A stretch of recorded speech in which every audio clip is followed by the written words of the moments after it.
Okay, we'll get going. Call a meeting to order. Thank you, Your Worship. First item are the minutes of the Council and Committee meeting held Monday, October 22nd. The recommendation is that the committee approve those minutes. Moved by Councillor Reamer, second by Councillor Nicholson. All in favour? Opposed? Carried unanimously. Moving into delegations, our first delegation is from Lorraine Savage of the Canadians Moving Beyond Money Society. She's here to speak regarding city garden points. I'll just ask Ms. Savage to come to the podium.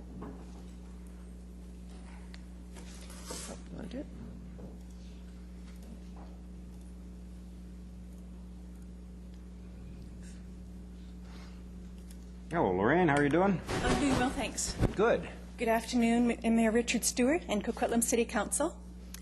Brenda, a young mother, sees pasta, rice, and little else in her food cupboard. It's been too expensive to buy tomatoes or sauce. I'm going to have to, sorry, two things. Since her husband You're going to have to hurt be his near the back. microphone, and that's largely because we're actually we broadcast this, and so it goes around the community as well online. And, of course, you've agreed to your 5 minutes, and I appreciate your keeping to the timetable. We've got a hell of an agenda today, but thank you. Good to see you. Go ahead. Coquitlam City Council and guests, you can help lead the way to permanently resolve poverty problems of local families such as Brenda's. Cities can offer non-monetary work so that hungry people can support themselves and happily care for their families. Non-monetary city garden points can be so inexpensive that every municipality can afford one. At city garden points, people will be welcome to drop in, do hourly manual work, and earn points, not money, that they spend at the city market point on the harvest. Participants might spend 10 tomatoes in the afternoon and spend points on apples to take home for dessert. By creating city garden points, almost everyone will be able to support themselves, unlike just using the monetary system, where people might go hungry while waiting months for food to grow. These city point earning programs can start without much government money by gathering donations from people, businesses, and charities. City garden points can have low monetary costs because food and supplies may be purchased with points. What process shall we use to begin these city garden points? As politicians, you can ask voters if they want a city garden point where everyone can earn points and spend them on food and later for household supplies and clothing. You can assist in adjusting government payroll regulations, help to communicate with provincial politicians about modifying employment standards payroll regulations so that at point-earning programs, governments can pay drop-in participants points, 1 point equal to $1. City garden points will create points when valuable work is done, and points will be redeemed when spent at the city market point. Understandably, municipalities will never have enough money to constantly pay workers at a farm or any other program. However, we can create prosperity with non-monetary city garden points. How will cities afford these garden points? Like earn money, earn points can be taxed, and low-income point earners can be exempt from paying income tax. Point earners in the middle and high-income tax brackets might fairly easily afford their income tax if they can conveniently earn more point income. One way that cities might pay for monetary costs of garden points, such as for utilities and supervisors' salaries, is with government grants received from the provinces and the federal government, with extra income tax money received from the point earners. The prosperity of stable city garden points will provide governments with extra income revenue to reduce economic problems. Cities might sell points at a discount to government agencies and charities. A city might receive $90 by selling 100 points to a school or a hospital. What can we accomplish with city garden points? We can improve our lifestyles by staying in shape as we visit friends and earn income to spend on healthy, nutritious food. Affordable city garden points may generate so much abundance that there will be no true reason not to have them. A city garden point will showcase how desirable a city can be to live in and can inspire communities around the world to follow our good example. What advantages will cities get from a garden point? Cities with garden points may have fewer economic problems of unemployment, poverty, and homelessness. City garden points can welcome homeless people to drop in, earn points for food, and then when points are transferable, earn more points to pay a landlord. Let's look at some statistics. Canada's population is almost 35 million people, according to a StatsCan website. Research on other websites indicates that our national unemployment rate is often 8%, with another 5% of the population on supplemented income, such as social assistance. Have you heard that each year the federal government transfers billions of dollars to provinces and territories for programs such as social assistance?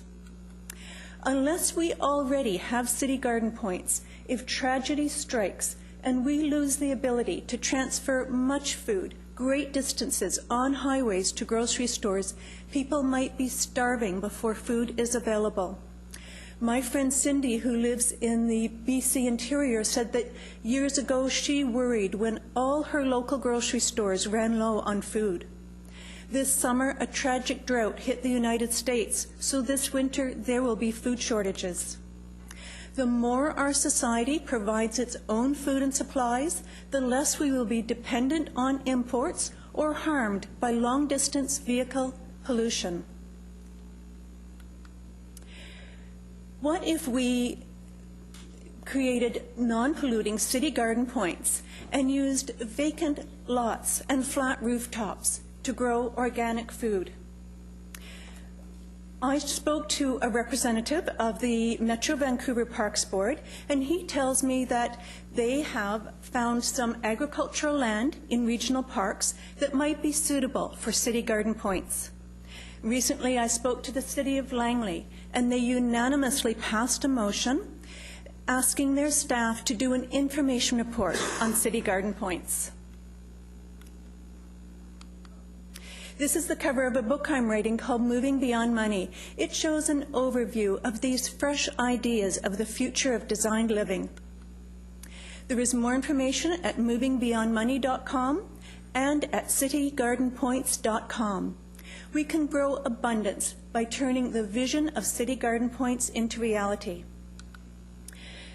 City of Coquitlam Council, today you will make a decision of whether or not to allow these straightforward city garden points. I hope that you will help to create an era of prosperity. Will you ask provincial politicians to modify employment standards payroll regulations? Will you request a ruling from the Canada Revenue Agency Income Tax Department of whether points earned by workers at your future city garden point will be treated as taxable income? If the CRA ruling says yes, then will you request an advance ruling from the CPP and EI Rulings Department to see if point earners at your city garden point will be treated as point employees or as self-employed point contractors? Will you tell me the government responses so we can strive for an era of prosperity? Will you take this chance you have today to resolve poverty problems? Mayor Richard Stewart and City Council. I have pamphlets for you. I can leave them for you. Thank you very much. You're welcome. Thank you. I gave you a couple extra minutes because we realized you had put a lot of work into this proposal. If you want to hand the pamphlets off to the Deputy City Clerk's desk. I will. Thank you so much for coming in. You're welcome. Okay. Okay. Madam City Clerk. Next delegation is from Joan Roberts, a member of the city's Arts and Culture Advisory Committee, and she's here to speak regarding Coquitlam's 125th anniversary celebrations. Ms. Roberts. Good afternoon, Mayor and Council. Thank you for this opportunity to present.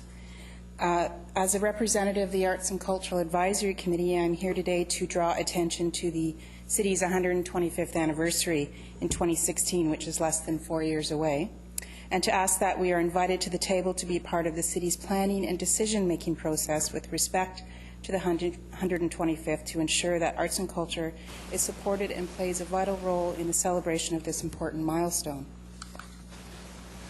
To begin discussion, the committee connected with the Festival Planners Network, whose members represent many of the arts organizations and festivals in Coquitlam. These are the organizations and the people that are delivering arts and cultural services and experiences to the citizens of Coquitlam. So using the city's cultural services strategic plan as a framework, we conducted a brainstorming session with the Festival Planners Network. There was much discussion and sharing of ideas, and the following slides represent the top 1 or 2 rated ideas or concepts in each strategic focus area. You will note that these ideas provide opportunities for the city to provide leadership and support, and for cultural groups to work together to inspire community engagement and participation. So the first strategic focus area is cultural celebrations, and the goal is to support the Festival Planners Network in their coordination and production of community-based festivals and events. So some of the main ideas and themes were neighborhoods. To celebrate culture and identity of our neighborhoods, encourage activities that rekindle connection and inspire community pride. Celebrate multiculturalism. Our multicultural landscape should be reflected as part of the 125th anniversary celebrations.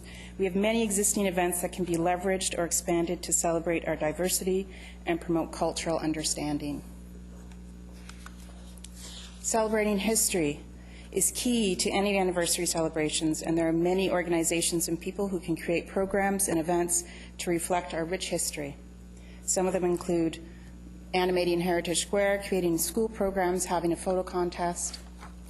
The second strategic focus area is cultural sustainability, with the goal to support the continued viability and sustainability of cultural organizations in their implementation of services, events, and programs to the community. So while anniversaries compel us to look back and celebrate our past, they also provide opportunities to look forward into our future. The city has an opportunity to create legacies, for example, 125th anniversary legacy grants for cultural groups, investment in cultural planning, and human resources. The third focus area is cultural connections, with the goal to support the use of multipurpose civic and community space for the creation, preservation, and presentation of arts, culture, and heritage.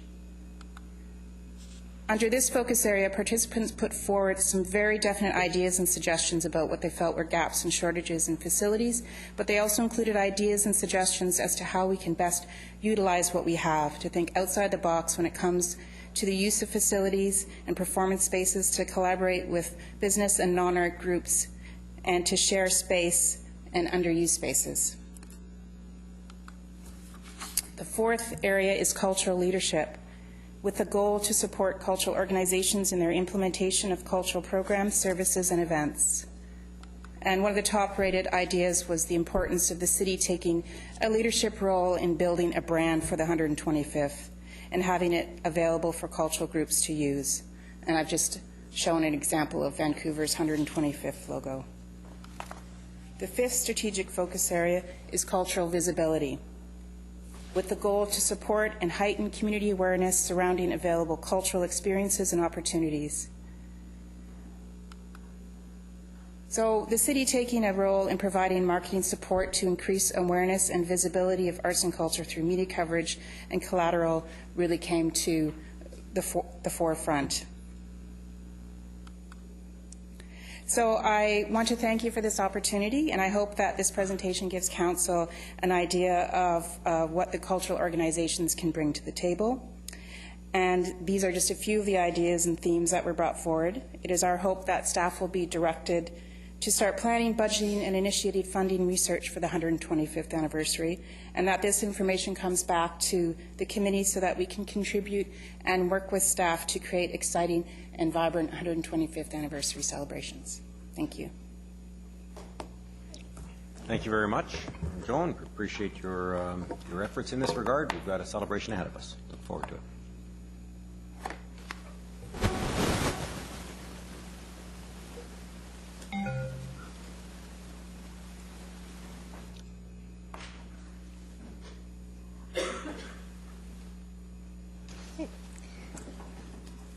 Item 4 is a report from our General Manager, Planning and Development regarding Design Guideline Consolidation Project Phase 1 results, and we do have introductory comments by the General Manager, Planning and Development. Yes, good afternoon, Your Worship and Council. Just a few comments from my perspective, though. Carl Johansson, our Manager Community Planning, and Andrew Merrill, a planner in his area, who took the lead on this initiative, here to respond to any more detailed questions.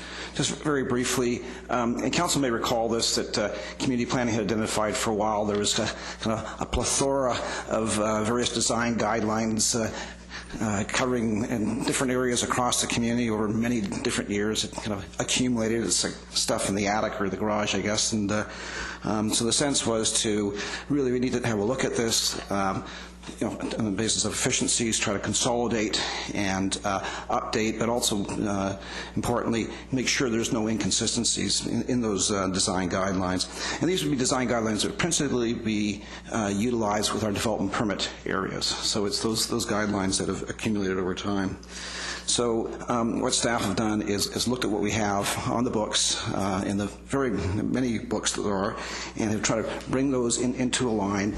And what the proposal is, they have these sort of housed in one chapter in the official community plan. So it'll be there for convenience and sort of consolidation. So this is the first piece of this exercise, is to do that consolidation and streamlining. And the next step would then be to where the gaps are, and plus in new areas coming forward. Like, for example, the Myardville neighborhood plan, which you'll see a draft very shortly, and plus in Partington Creek as well. There may be additional design guidelines that would be added to that over time. So that would be the second stage of work to be taking place in 2013. So at this point, what we want to do is just provide you this brief update. It's there for Council's information. If there's some feedback, we would welcome that, and hopefully you're comfortable with us proceeding through this first phase, and we'll back with the results in the kickoff for Phase 2 in early 2013. Thank you. Thank you. We have questions from Councillor Asmundson. Thank you, Mayor Stewart. Mr. McIntyre, through to your staff, Mr. Hanson, Mr. Merrill. I've seen this, read this report, and an excellent job. You came here in July talking about the consolidating down these policies. Your target was 250 from 530, but you've actually brought that down to 195, so you even beat the target that you were talking to us about back then, and I very much good on you. I've read through the report. I like this first step at it. I think it's a lot better document for everybody to be able to understand and get through. I do have a couple little points that I want to talk about in the report itself. One is dealing with on 2.4 public, well, before that I get to active frontages and commercial frontages and transparency all the way around. Well, I understand that, but I also want to make sure that that fits with the designs of buildings that will be built. I don't, sometimes you get too much of a glass look. It looks too stale and bland. So I want to make sure that while we have this idea, we want to have more style and definition to that look also. So that's my one comment on that one, which is 2.2.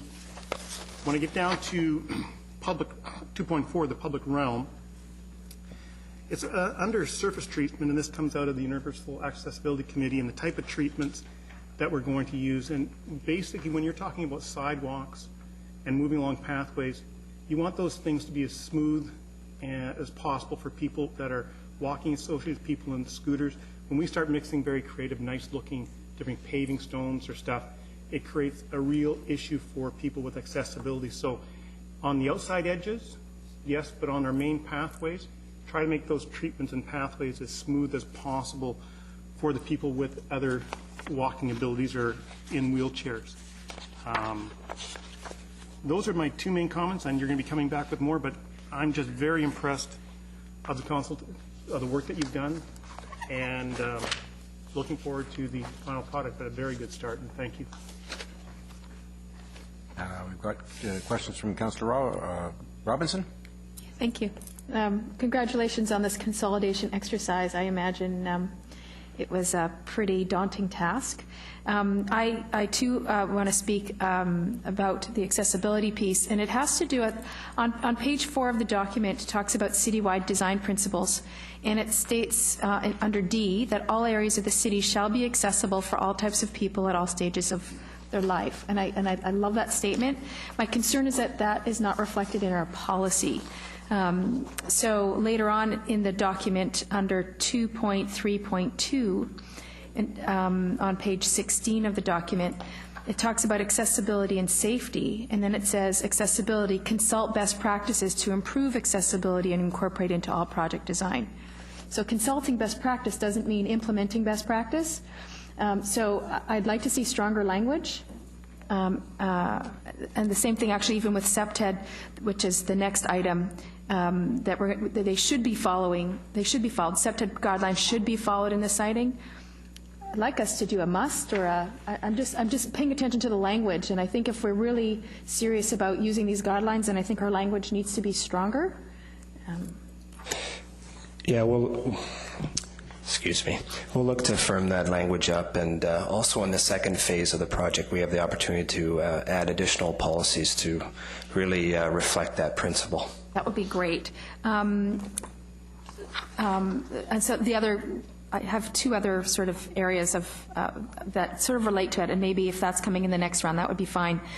The one that's related to energy, 2.6.3, we talk about renewable energy sources, and what we say is they should be assessed for potential application. That's page 21.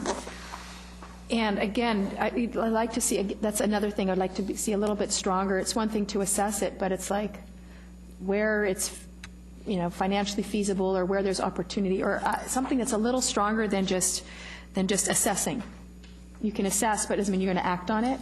So I'd like to see us moving in that direction. And then later on that same page, we talk about garbage and recycling areas. And I think we should be looking and speaking to green waste because we're moving in that direction. And if we just talk about garbage and recycling, we're not including the green waste piece. And I know that we're moving in that direction around multifamily and the collection. And I think we ought to be identifying that. I think it comes out across a little bit later on page 37 in the document, the same thing about accommodating garbage and recycling storage, and it doesn't say anything about green waste on site. So I think, again, that's something that we ought not to miss out on, because I know people are paying very close attention to those little details, and I don't want to miss a single one. So thank you very much. Thank you. Councillor Reamer.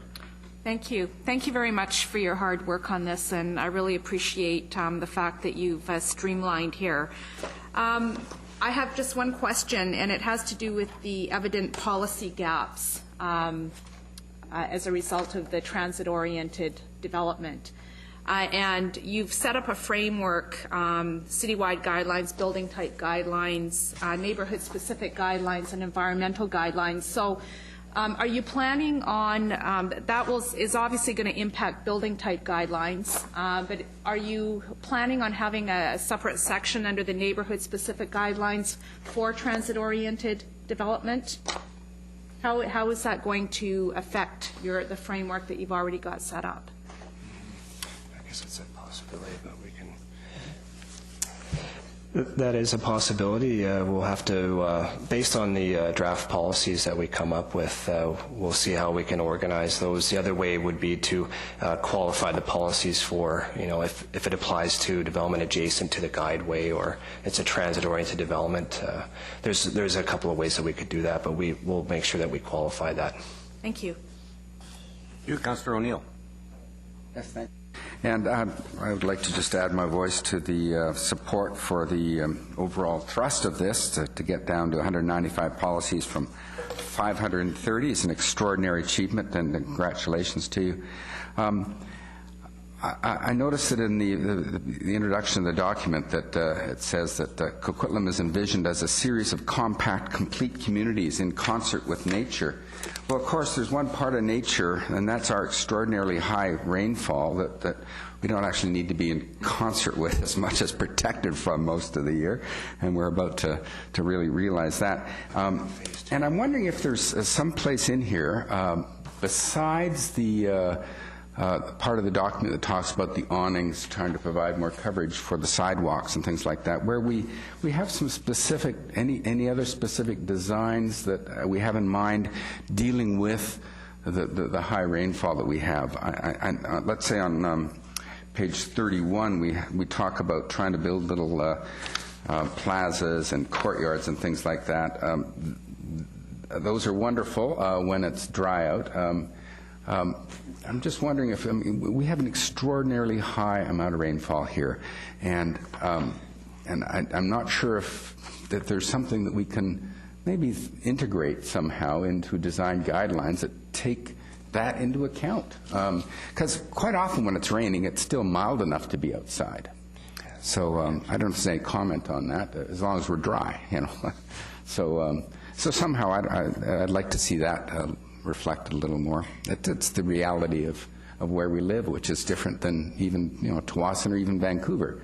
A lot more rainfall as you get closer to the mountains, and actually to the east as well.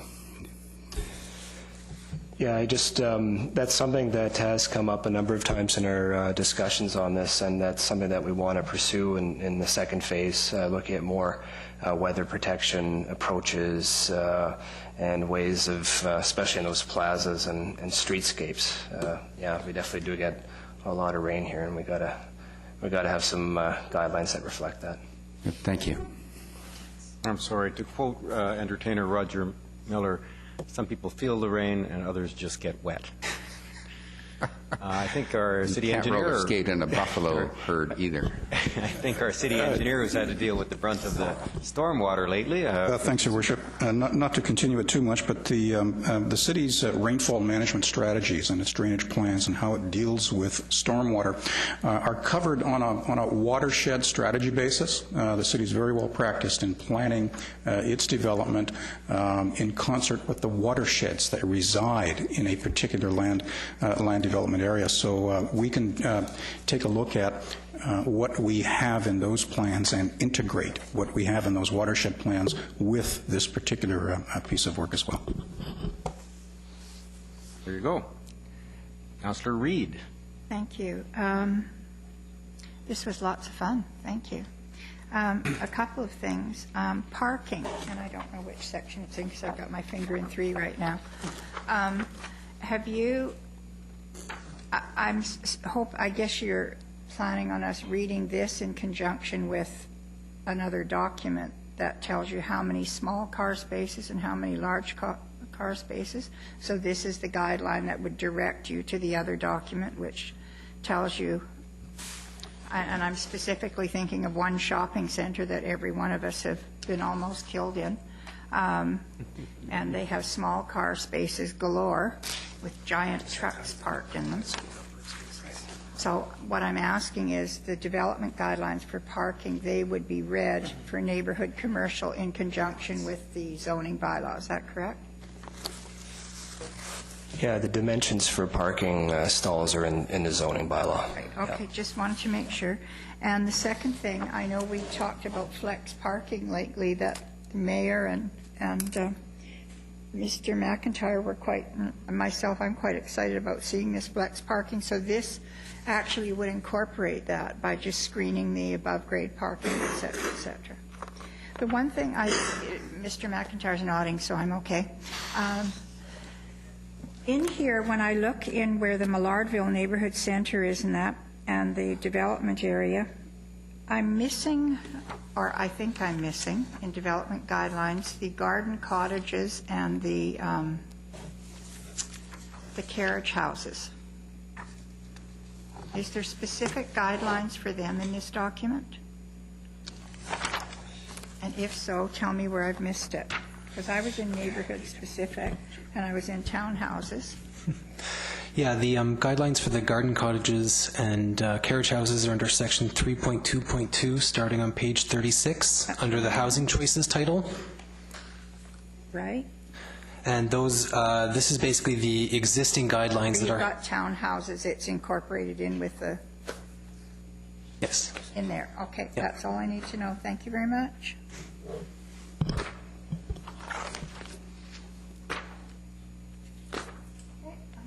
I know, I'm just trying to find the reference he just made. It's on page 32. Okay. Page 36. Okay, got it. Perfect. Thank you very much. Okay. Thank you. No further discussion? Is there a motion on the floor yet? Not yet. The recommendation is to receive. The recommendation has been moved by Councillor Rasmussen, second by Councillor Reamer. All in favor? Opposed? Carried unanimously. Item 5 is a report of General Manager, Engineering and Public Works related to the water rate structure review, and we do have introductory comments by General Manager, Engineering and Public Works, and a presentation from our Manager of Utility Program.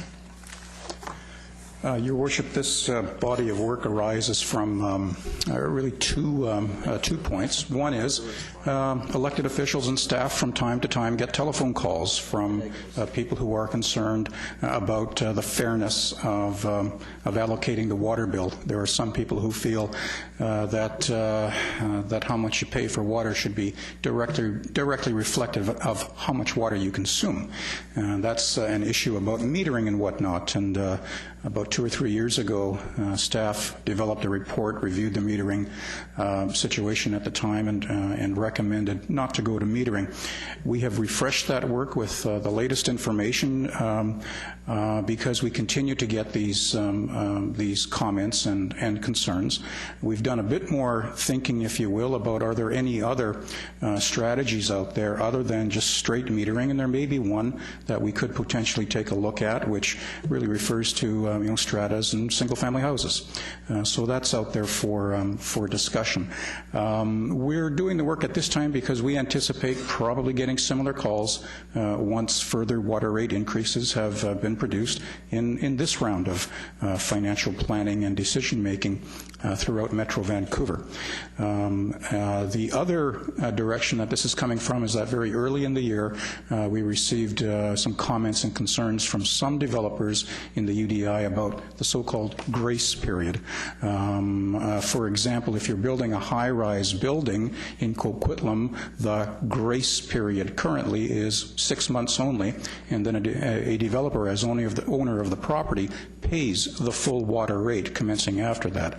And we know that it takes much more than 6 months to complete that kind of a building. So staff have done an analysis of the various kinds of building forms and and occupancies and whatnot, and we're very comfortable in recommending that the grace period specifically for high-rise buildings be increased to 12 months. So that's embedded in this report as well. My concluding comment is that we have put down Appendix C as potential recommendations to forward for council consideration. If you would like, you could certainly split those two recommendations. One is the purely mechanical matter of agreeing with the UDI and adjusting our bylaws accordingly. The other is a more policy issue. If committee decides this is just for information, then staff would just leave it at that. But staff would produce more work later in 13 if you wanted us to pursue the issue. So this is for your discussion. That's right, and Dana has about 8 slides to work through.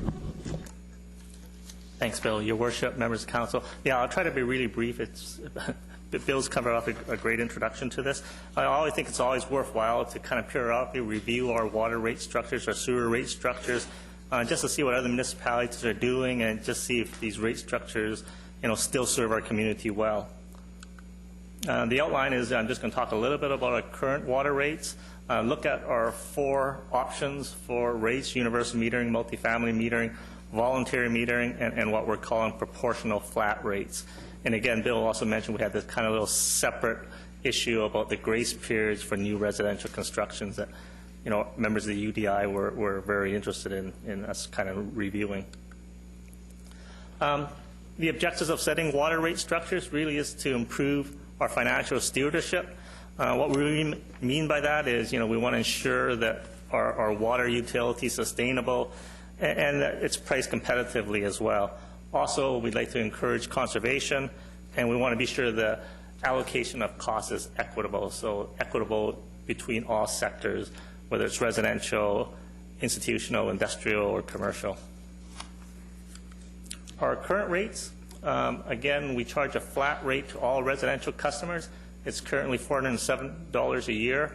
The only exception is for legal secondary suites. We give them a little bit of discount. All other properties, industrial, commercial, institutional, are charged by a metered rate, charged by how much volume of water they use, and it's currently about 73 cents a cubic meter, but we also charge them a fixed cost, and I'll explain that a little bit on the next slide.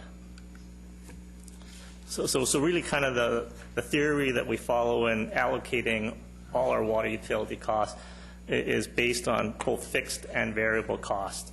Fixed costs are the fixed costs of running our water system, regardless of how much water our customers use.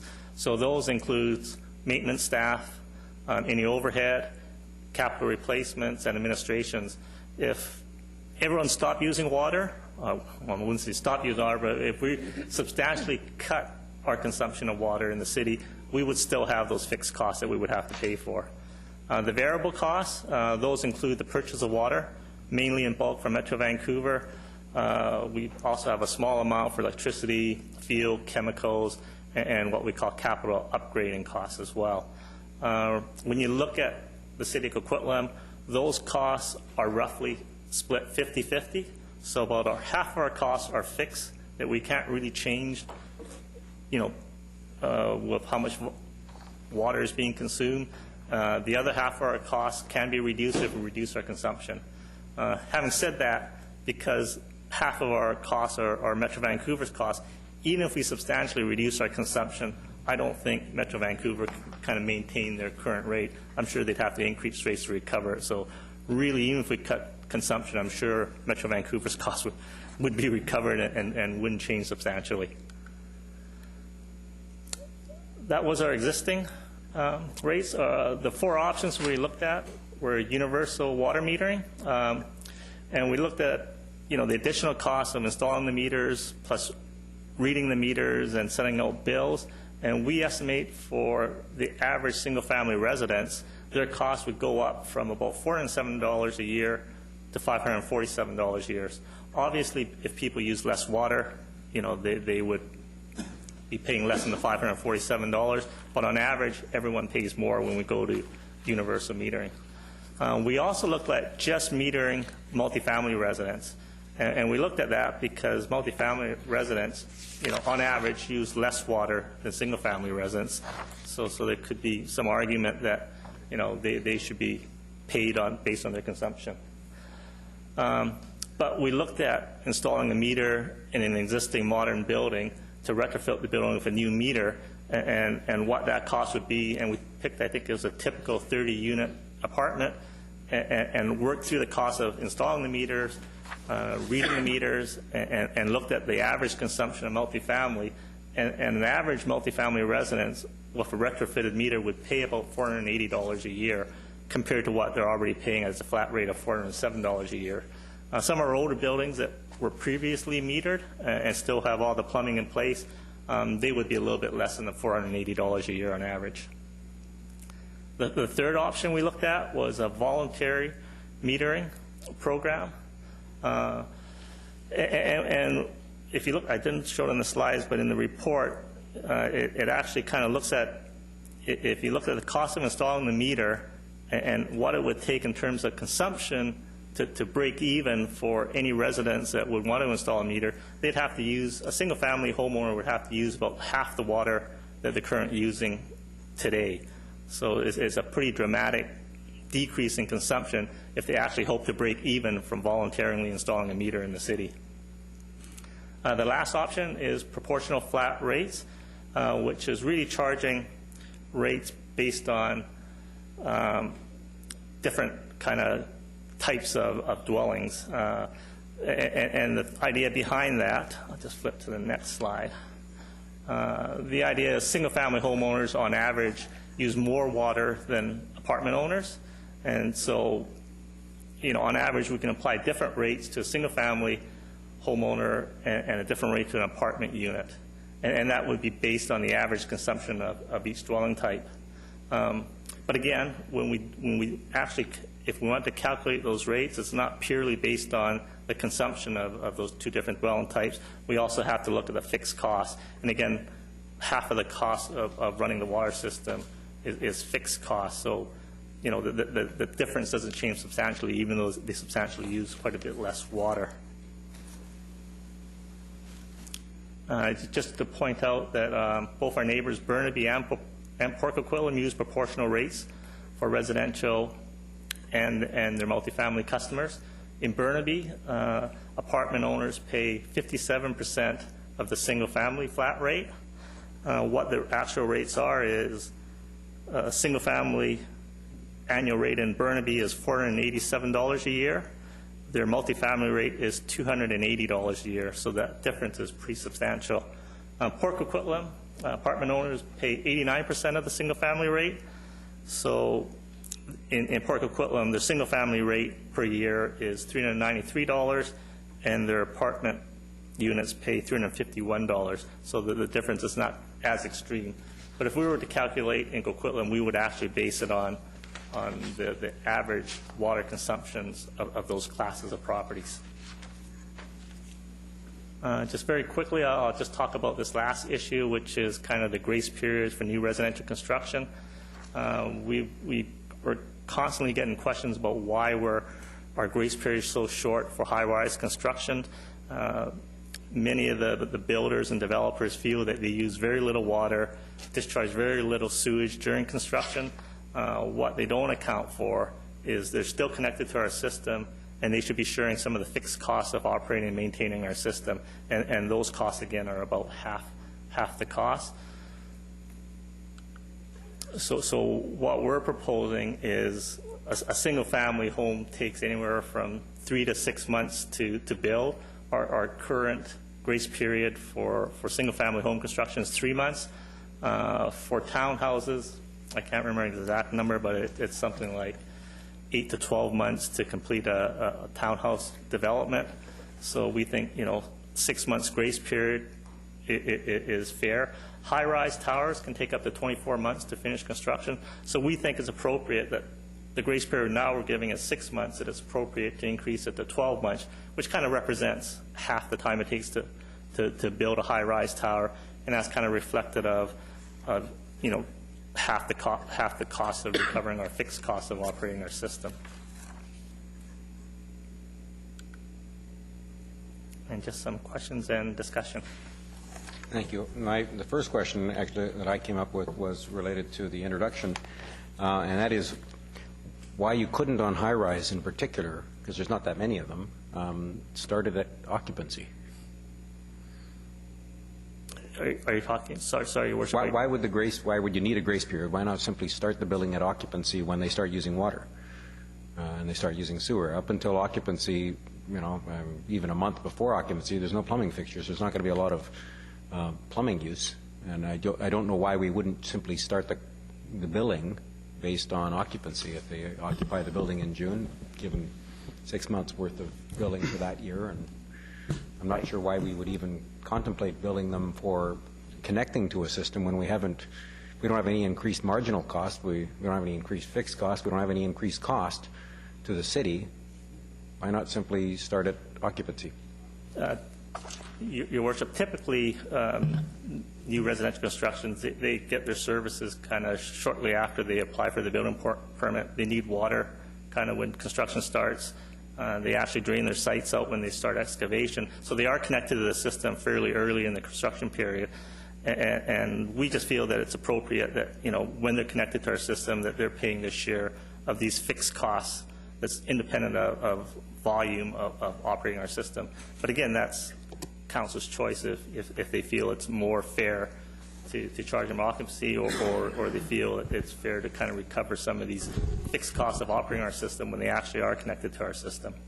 Yeah, Your Worship, we had some discussion about that at the staff level, and the way we chatted through the issue was certainly the high-rise buildings would have very low, if not any, domestic consumption. But the fact that they are connected to the city system, and for all we know, maybe there's additional hydrants that have been installed or what have you, and these works often occur earlier in the construction process. They have a new connection. They do have robust firefighting services from the city. And that is, a part of, I guess, a part of the fixed cost. Where we were coming from was, well, does it make sense that they should pay at least more or less what the fixed cost would be? And Dana is saying that the fixed cost is about 50% of the total charges. So if you have a 24-month or an 18-month construction period, we're saying, give them, a grace period, a free ride for 1 full year, but then they would pay after that, which would tend to even out the fixed charges. That was our theory. No, and I understand. It still seems to me that it's so much easier to simply start charging them for water when they start using water. That was just my thought. I have other issues, for example, on the voluntary metering. Why not make it available, make the economic case in the brochure, and anybody that then makes the strong argument, and we hear it all the time about that senior couple that's living in their home and it's right across the street from the great big house with 7 cars in the front driveway. If they want to go with a meter, they can go with a meter, and I don't know, and I'm loath to prohibit them from having the option of installing a meter and being really, really frugal with their water and therefore saving money. And if in fact they can make the case in their own mind for the investment, then we should, I think, allow them to, and that would be my point of view. Councillor Reamer. Thank you. My questions refer to page 7 under other issues involving the UDI concerns. You said that the current allowance for single-family construction is 90 days, 3 months, and 180 or 6 months for multifamily. Yet you've broken it down into single-family, townhouse, and high-rise tower from your Amanda tracking system. So what is the grace period then? Is the grace period for the townhouse and the high-rise tower the same? Currently it is, yes. Currently it is the same. Okay. And so you're talking about taking it, though, to 12 months for high-rise only. So what is the actual grace period for the townhouse? Through your worship, currently all multifamily developments have a grace period of 6 months. Okay, so you're going to leave the townhouse at 6 months, and you're talking about moving the high-rise tower up to 12 months. Correct. Okay, alrighty. And so it's still, that's half, the 12 months is half of the 24-month building period, and the 6 month is just under half of the townhouse building period. So I guess I question whether we should move that up even by a month, the townhouse. The other question I had was with respect to fire service, because you indicated buildings under construction are also provided fire protection from the water system. So, but it doesn't matter what the grace period is, correct? The fire service, the ability to deliver the fire service remains the same as soon as it's connected, correct? That's correct. Even if they're not connected, they have available fire service from the hydrants in the street. And if you look at some of our biggest fires that have occurred in the city in the past, they've always happened during wood frame construction before the construction is finished. So they definitely are benefiting from the water system before construction is finished. Okay, that's great. Thank you. That's what tax. Fire department is taxes. Councillor O'Neill. Yes, thank you. I'm inclined to go with the staff recommendation that we do increase the grace period to 12 months. But I would like to know on any decision like this, before we make a recommendation, we usually have a report on the financial consequences or impact on the city. And I don't know how many hundreds, thousands, or tens of thousands of dollars this would mean in lost income to the city. So before I would support that, I would like to see a financial impact statement. I don't think there was one there, was there? Or did I miss it? No. Through your worship, there wasn't any included in the report, but we can definitely create one for you. So again, I am inclined to support that, as it does seem to me they're making a very, very good case for that. On the overall question of flat rate, dual flat rates, metering or anything like that, I want to draw people's attention to the Ipsos Reid Public Opinion Survey, the most recent one that we had done for us. And that indicates a 98% satisfaction with public works, which includes the water service and the sewage system, with 61% being very satisfied. And I take from that there isn't, even though we do hear from time to time about people who would want some sort of metering, I don't think there's a very large appetite generally for a change in the policy that we have. So I'd be loath to change the current policy. And it's kind of under the heading of if it ain't broke, don't fix it. So I don't think the system is broke. Thank you. You, Councillor Sikora. Yeah, thank you very much. You know, I guess this is mainly a question whether we should be metering or not metering, you know, on a lot of houses. See, the one thing about me is, you know, the maintenance of the meters. For the installation of meters, what would it cost to meter the whole city? The price tag.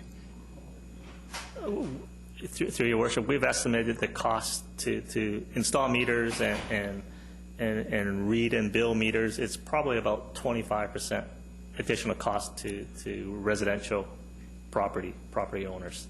So it'd be about 25% higher. So What is the dollar figure? Is it 10 million, 5 million, 2 million, or what is it? How much? over the life of the meter is about $35 million. Your Worship, in excess of $30 million over the life of the meters. How much? 30 million. 30 million, okay. So now, Dan, you see, and you'll have people coming and saying, we want a meter of water because I'm a single guy living in a house and I'm paying these horrendous bills. I can get calls from people on garbage. But, you know, I don't have no garbage, he said. So why am I paying it? Well, if he doesn't have no garbage, it means only one thing, that the neighbors got extra bag of garbage that they put in.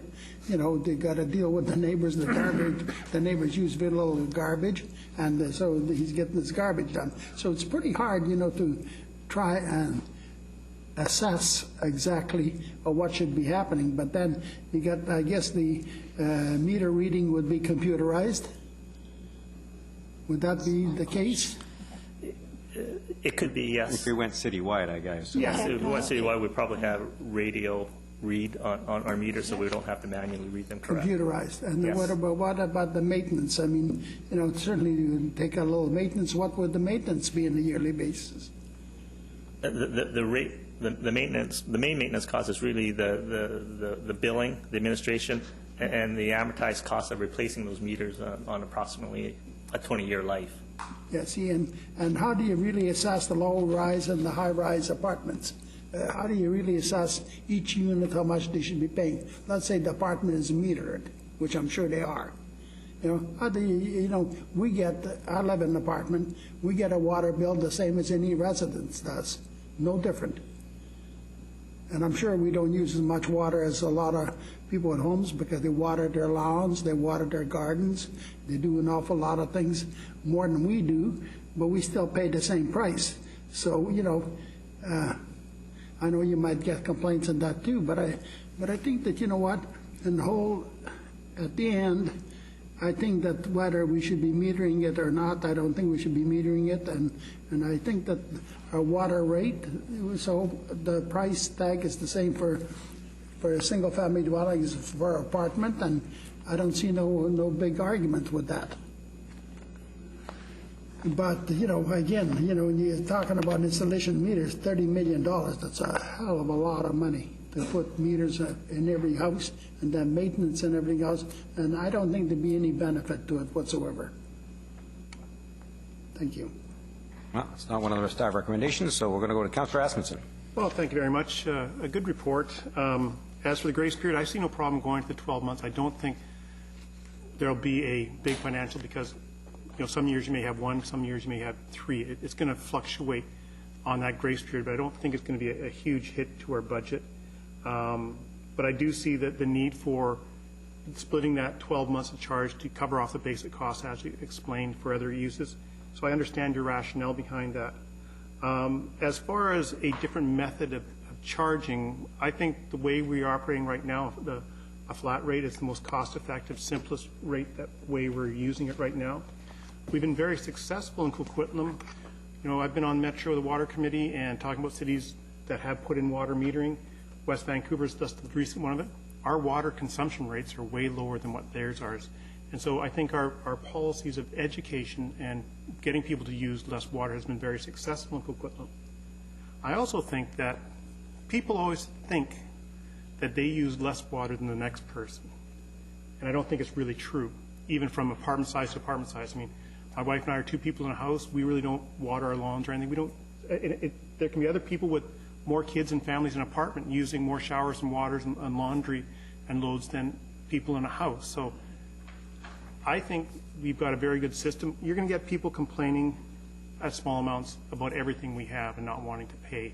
But I think most people, if they wind up voluntarily putting in a meter, and I think if you've shown the numbers, they're not going to be paying less. They're going to be probably paying more. And once they start to see that reality, then they're going to want that meter taken out and not be charged for it to go back to a flat rate. And what type of mess do we deal with that part?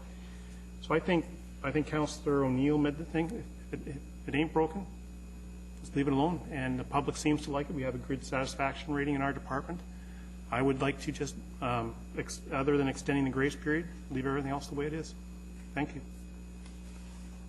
You, Councillor Nicholson. Thank you, Your Worship.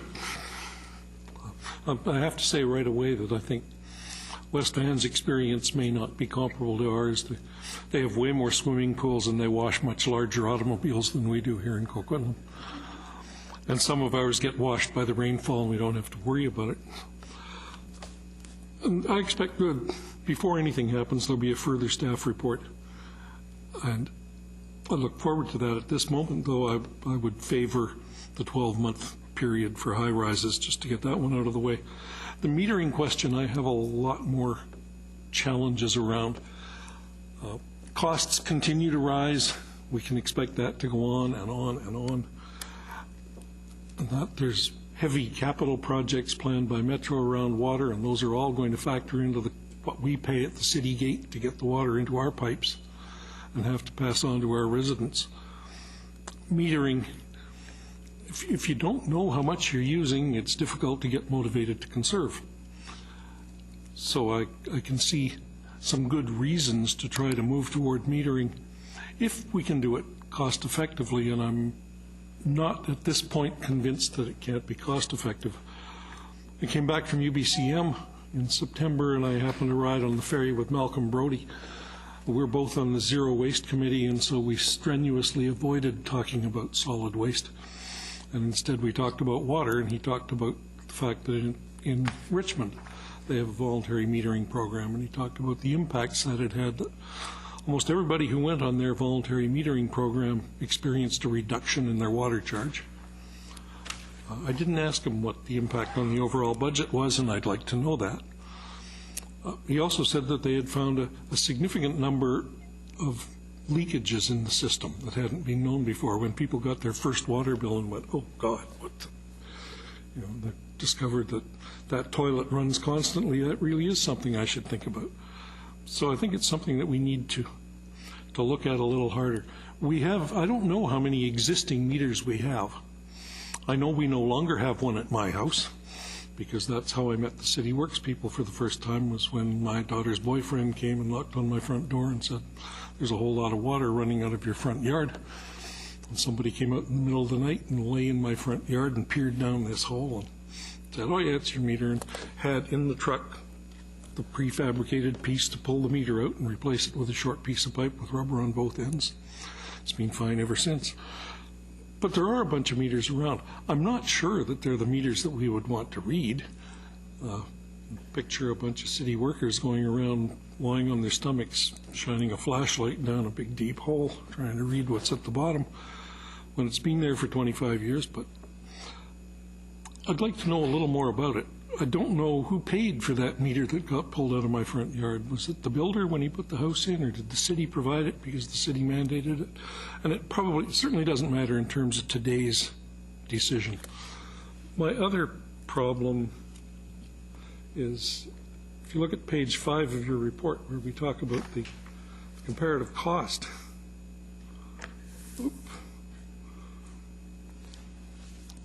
So we've got the costs of a meter and its maintenance and billing costs, 4 bills a year. We already send 1 bill, so maybe we should only have 3 bills as the marginal cost, and meter maintenance. But then we get down into the water and the fixed costs. The price per cubic meter is 0.8178. On the previous page, it's 0.7347. The fixed annual cost is $183 a year, and on the previous page, it's $134. If I substitute those costs into the calculation here, I come up with an annual cost of $380, plus whatever it is for metering. I'm assuming that 335 cubic meters is an average consumption. So this tells me that either, if it's 380 on my calculation and that's a reasonable average, we're charging 407. So are we overcharging now? Or are we undercharging the category on the previous page? Yes. The fixed. Do you want me to answer that question first? Actually, I'll be happy to have you answer the question now, but my real point is I want it answered much more fully in the next report that we see before we make a further decision. Sure. Thanks. Through your worship, I'll just kind of give a little background on why these two numbers are different between kind of the numbers we use for analysis and the number that our current property owners are paying. The analysis was based on an actual allocation of the fixed and variable costs. A rigid, exact distribution of those costs, and that's where it comes to $183 per year for the fixed cost per unit and 81.78 cents per cubic meter. What we do for our current rate structure is it's based on only approximation of fixed and allocated costs. When we set our rates, because they fluctuate between single-family and commercial rates, the metered rates from year to year, depending on the consumption, what we've tried to do is we've tried to keep those rates the same percentages for residential customers and commercial, industrial, institutional customers. By doing that, we kind of deviate away from a pure fixed variable cost allocation. But we felt that to do the analysis, we should be, doing it on the actual fixed and variable cost allocation, and that's why there's a difference. So you shouldn't be using our existing rates in the comparison of the alternatives. Okay, so you've supported for me the calculation that you've done on page 5. Yes. But you're making a comparison to your existing, not to be unkind, flawed practice.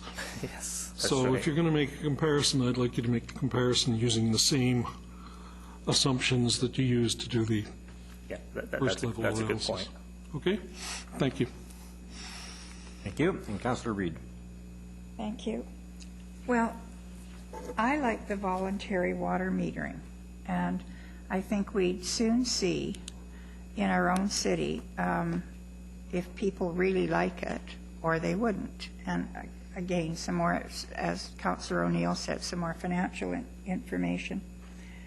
But people, like I live in a townhouse, me, a dog, and a cat.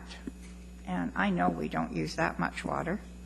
But the people across the street have a suite that isn't registered, and they have about 4 or 5 cars that they wash every flippin' night. I'm sure that kid has nothing to do in his life but wash his car.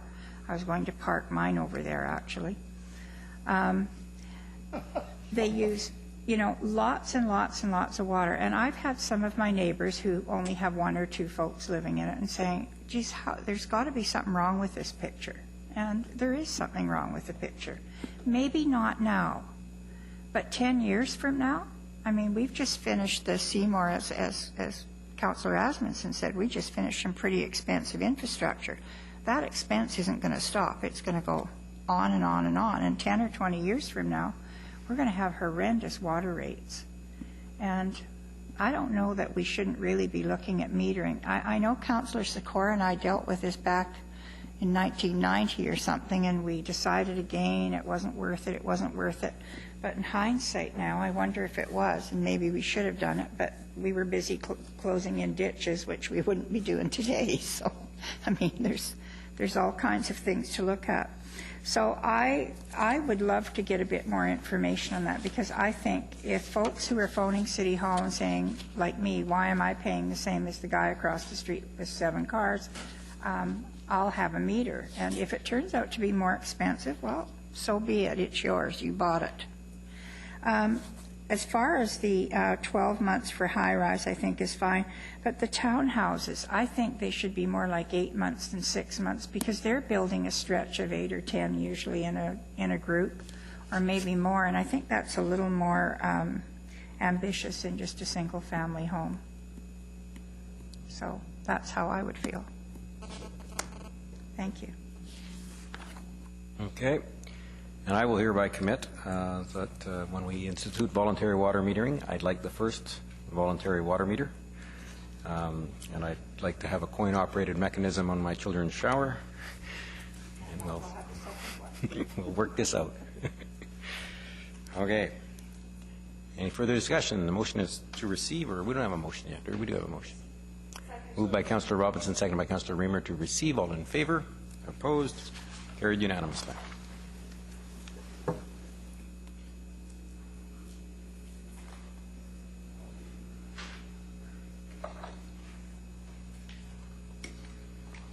Item 6, report of General Manager Strategic Initiatives and General Manager Engineering and Public Works related to the Port Mann Highway 1 status report. The recommendation is that the committee receive the report for information. Moved by Councillor Reamer, seconded by Councillor Nicholson. Councillor O'Neill. Yes, just one question. I think this is something that the mayor raised, or somebody raised several months ago, and it was about the signage that at exit 44 that leads to United Boulevard in any direction you can think of, and Highway 7 and 7B, and no mention of Coquitlam. Is there any, and this has been raised before, do we know if there's any advancement on any particular front that where we can get the main exit, one of the main exits to our city, identified as an exit to Coquitlam, the gateway to Coquitlam? I would like to see that. I think we deserve to have that. And all of the signage for United Boulevard, especially there's part of it that takes you to an area where you're actually just at the very far end of United Boulevard. You really, it's not great signage, but the thing that really bothers me is no mention of Coquitlam. So who can answer that? To the chair, I'll start, and maybe Mr. Suzak might want to add to it. Over the last 18 months, we've had numerous discussions with the provincial agency in terms of the signage. We were able to make a few inroads on that, but they do have policies and procedures in terms of names. They look at destinations, so when you're coming in from the east, they're showing Vancouver, or they're showing Whistler. They're not showing interim communities. This is a policy that they have in place, and they don't want, from a provincial perspective, want to change it, because then every community will want their sign on the signs. We have been talking with them, as I said, for about a year and a half.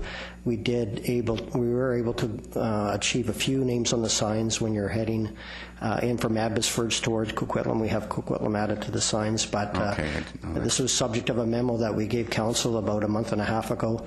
The provincial agency have said that's all they're prepared to give us, and that's it.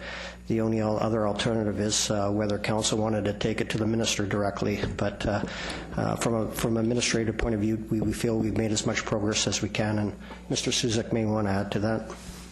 Yeah, thanks, Maurice. Our transportation staff is working on some background research to put together a package of material for future review, either the mayor's office or council as a whole, to see how far we want to take this. We have heard it from more than one quarter that provincial highway signage is problematic. It's difficult to figure out where you're going in Coquitlam, for example, or where the landmarks are. And they seem to have, as Maurice was saying, quite a,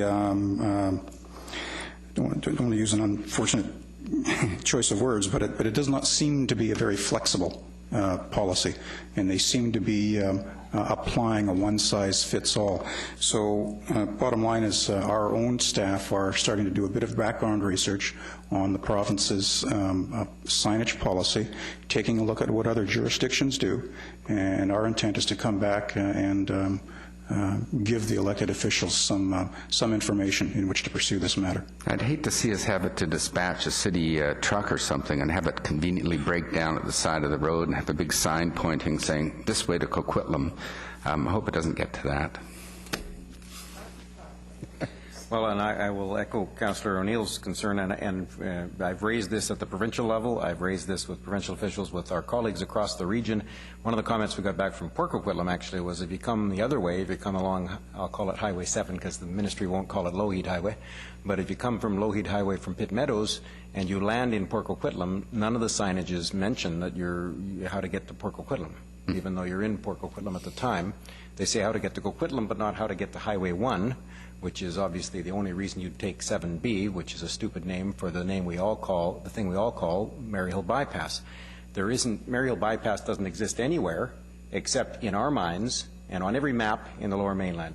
But if you went down there, you'd only find Highway 7B, and there isn't a single person I can find that calls it that. Highway 7B. We call it Maryhill Bypass. We used to say Maryhill Bypass on the signage. It now says Highway 7B.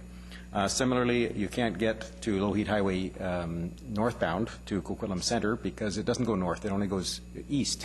Of course, when you get off, you'll head straight north for 4 kilometers, but it's called east at the time. And in fact, at one point, it's heading a little bit northwest, and it's still Highway 7 east. So it's incredibly frustrating. I don't care what they do in other jurisdictions. The signage's purpose is to get us where we're going, and this signage doesn't do it. If you come the other way across the Port Mann, it's going to be even worse by the look of it.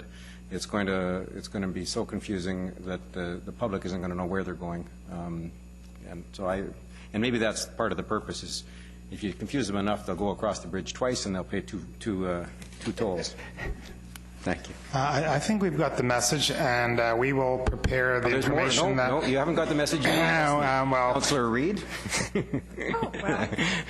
I'm only caring about one sign, and that's the one at Brunette. When you drive at it, it says Brunette Avenue North, and then there's nothing. And the next sign is Brunette Avenue South, New Westminster. So why can't ours say Coquitlam? And why can't the north say east? Because it doesn't go north, it goes east. Well, okay. We are going to package up the information that Mr. Suzak's staff is doing it as a vehicle by which this council can take forward to Victoria with a cogent set of recommendations. I think we'll have to go directly to the minister because, as the staff have said, talking at the staff level isn't doing it. So I think we'll have to go to that next level. But that wasn't my only point. Yeah. So thank you for that. I think we can add our own humor when we get your report before it goes to Victoria. I wanted to thank our engineering department and Maurice for keeping us so updated. I've only ended up in Surrey once coming home, which for me is really good. But I know, just got to stop that.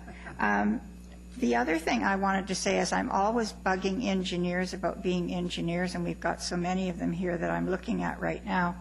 But I've got to tell you, from my point of view and some of my neighbors, we find an absolute miracle to go down to what was once one road with a whole pile of rocks and stuff, and then all of a sudden it becomes an entrance and an exit, and we're just hoping that you guys know what you're doing, because otherwise the end game is going to be really bad.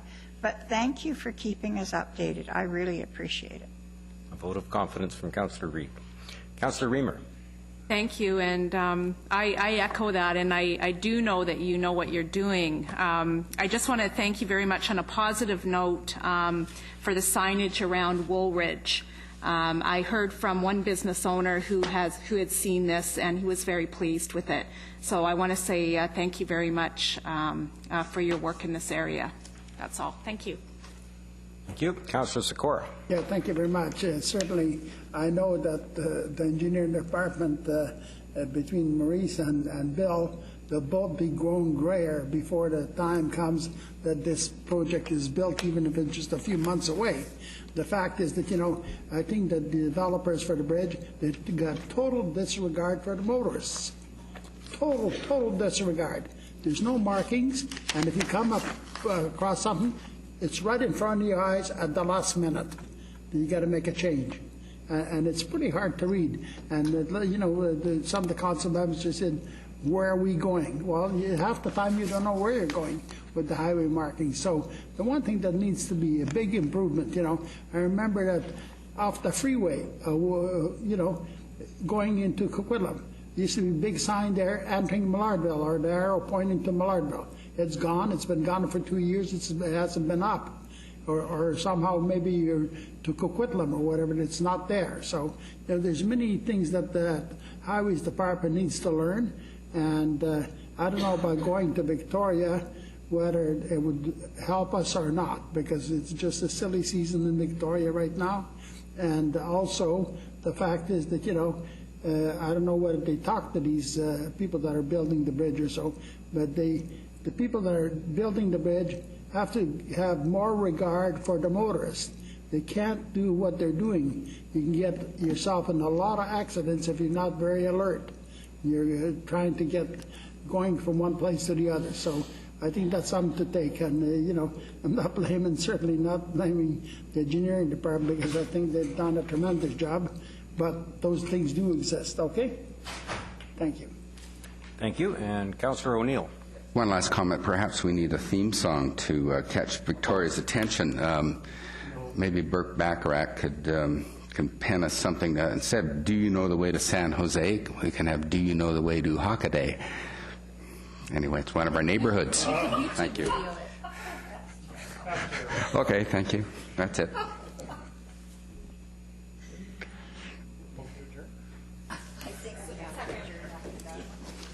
No, we've got another motion on the floor, and that is.